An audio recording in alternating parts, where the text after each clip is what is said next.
ಎಲ್ರಿಗೂ ನಮಸ್ತೆ. ಇವತ್ತು ಸ್ವೀಟ್ ಶಾಪ್ ಶೈಲಿಯಲ್ಲಿ ಧಾರವಾಡ ಪೇಡ ಹೇಗೆ ಮಾಡೋದು ಅಂತ ನೋಡೋಣ. ಫಸ್ಟ್ ಅದಕ್ಕೆ ನಾವಿಲ್ಲಿ ಬೂರಾ ಸಕ್ಕರೆನ ರೆಡಿ ಮಾಡ್ಕೋಬೇಕು. ಅದಕ್ಕೆ ದಪ್ಪ ತಳ ಪಾತ್ರೆಗೆ 2 ಸ್ಪೂನ್ ಸಕ್ಕರೆನ ಹಾಕ್ಕೊಂಡು ಸ್ವಲ್ಪ ನೀರನ್ನು ಆ್ಯಡ್ ಮಾಡಿಕೊಂಡು ಚೆನ್ನಾಗಿ ಕೈ ಬಿಡದೆ ಪಾಕ ಬರೋವರೆಗೂ ನಾವು ತಿರ್ಸ್ತಾನೆ ಇರಬೇಕು.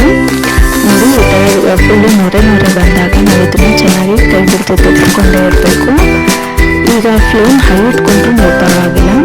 ನೋಡಿ ಈ ಹದಕ್ಕೆ ಬಂದಾಗ ನಾವು ಗ್ಯಾಸ್ನ ಆಫ್ ಮಾಡಿಕೊಂಡು ಎಲ್ಲ ಕೈ ಹಿಡಿದ್ರೆ ನಾವು ಪಾಕ ಗಟ್ಟಿ ಪಾಕ ಬಂದಿದೆ ಅಲ್ವಾ, ಸೊ ಚೆನ್ನಾಗಿ ತಿರ್ಸ್ತಾನೆ ಇರಬೇಕು.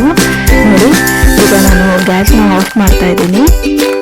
ಚೆನ್ನಾಗಿ ಇದನ್ನ ಫುಲ್ ತಿರ್ಸ್ಕೊಂಡೇ ಇರಬೇಕು. ಇದು ಬೂರಾ ಸಕ್ಕರೆ ಈಗ ರೆಡಿ ಆಗಿದೆ. ಈ ಹದಕ್ಕೆ ಬಂದಾಗ ಬೂರಾ ಸಕ್ಕರೆ ನಿಮಗೆ ರೆಡಿ ಆಗುತ್ತೆ. ಇದನ್ನು ನಾನು ಜರಡಿ ಇಟ್ಕೊಂಡು ಒಂದು ಪ್ಲೇಟ್ಗೆ ಟ್ರಾನ್ಸ್ಫರ್ ಮಾಡ್ಕೊಂಡಿದ್ದೀನಿ. ನೆಕ್ಸ್ಟ್ ಒಂದು ಪ್ಯಾನ್ಗೆ 1 ಸ್ಪೂನ್ ತುಪ್ಪನ ಹಾಕ್ಕೊಂಡು 1 ಕಪ್ ಹಾಲಿನ ಪುಡಿ ಮಿಲ್ಕ್ ಪೌಡರ್ನ ಹಾಕ್ಕೊಂಡು ಚೆನ್ನಾಗಿ ಮಿಕ್ಸ್ ಮಾಡ್ಕೋಬೇಕು.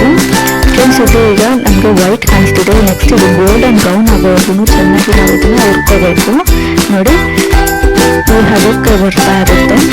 ಈಗ ಚೆನ್ನಾಗಿ ಹುರ್ಕೊಂಡ ನಂತರ ಈ ಹದಕ್ಕೆ ಬರುತ್ತೆ. ಇದಕ್ಕೆ ಸ್ವಲ್ಪ ಹಾಲನ್ನು ಹಾಕೊಂಡು ಚೆನ್ನಾಗಿ ನಾವು ಮಿಕ್ಸ್ ಮಾಡ್ಕೋಬೇಕು. ಹಾಲಿನ ಪ್ರಮಾಣ ನೋಡ್ಕೊಂಡು ನೀವು ಮಿಕ್ಸ್ ಮಾಡ್ಕೊಳ್ಳಿ. ನೋಡಿ ಇಷ್ಟು ಹದಕ್ಕೆ ಬಂದರೆ ಸಾಕು. ಇದನ್ನು ನಾವಿಲ್ಲಿ ಕೈಯಲ್ಲಿ ಎತ್ಕೊಂಡು ಉಂಡೆ ಮಾಡ್ಕೊಂಡು ಹದಕ್ಕೆ ಬಂದರೆ ಇದು ಮಿಕ್ಸ್ಚರ್ ಕರೆಕ್ಟ್ ಆಗಿದೆ ಅಂತ ಅರ್ಥ. ಈಗ ಒಂದು ಬೌಲ್ಗೆ ಟ್ರಾನ್ಸ್ಫರ್ ಮಾಡ್ಕೊಳ್ಳೋಣ. ನೆಕ್ಸ್ಟ್ ಇದನ್ನು ಸ್ವಲ್ಪ ಚೆನ್ನಾಗಿ ಮಿಕ್ಸ್ ಮಾಡಿಕೊಂಡು 1/2 ಕಪ್ ಬೂರಾ ಸಕ್ಕರೆನ ಆ್ಯಡ್ ಮಾಡ್ಕೊತಾ ಇದ್ದೀನಿ. ಚೆನ್ನಾಗಿ ಮಿಕ್ಸ್ ಮಾಡ್ಕೊತೀನಿ. ಈಗ ಇದನ್ನ ಧಾರವಾಡ ಬೇಡ ನಿಮಗೆ ಇದೇ ಶೇಪಲ್ಲಿ ಇರುತ್ತೆ ಅಂತ ಹೇಳೋಕ್ಕಾಗಲ್ಲ, ಅದಕ್ಕಂತ ಯಾವ ಶೇಪಲ್ಲಿದ್ರೂ ಓಕೆ. ಸೊ ಈಗ ಇದನ್ನ ಉಂಡೆ ಮಾಡಿಕೊಂಡು ಬೂರಾ ಸಕ್ಕರೆಯಲ್ಲಿ ಡಿಪ್ ಮಾಡ್ಕೊಂಡು ಒಂದು ಸೈಡಲ್ಲಿ ಇಟ್ಟರೆ ನಮಗೆ Dharwad peda same sweet shop ಶೈಲಿಯಲ್ಲಿ ರೆಡಿ ಆಗುತ್ತೆ. ಯಾರು ಕೂಡ ನಂಬಲ್ಲ ನೀವು ಹಾಲಿನ ಪುಡಿ ಮಾಡಿದ್ದೀರಾ ಅಂತ.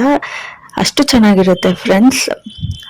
ಈ ವಿಡಿಯೋ ಇಷ್ಟ ಆಗಿದ್ದಲ್ಲಿ ಪ್ಲೀಸ್ ನಮ್ಮ ಚಾನಲ್ಗೆ ಸಬ್ಸ್ಕ್ರೈಬ್ ಆಗಿ, ಹಾಗೆ ವಿಡಿಯೋಗೆ ಒಂದು ಲೈಕ್.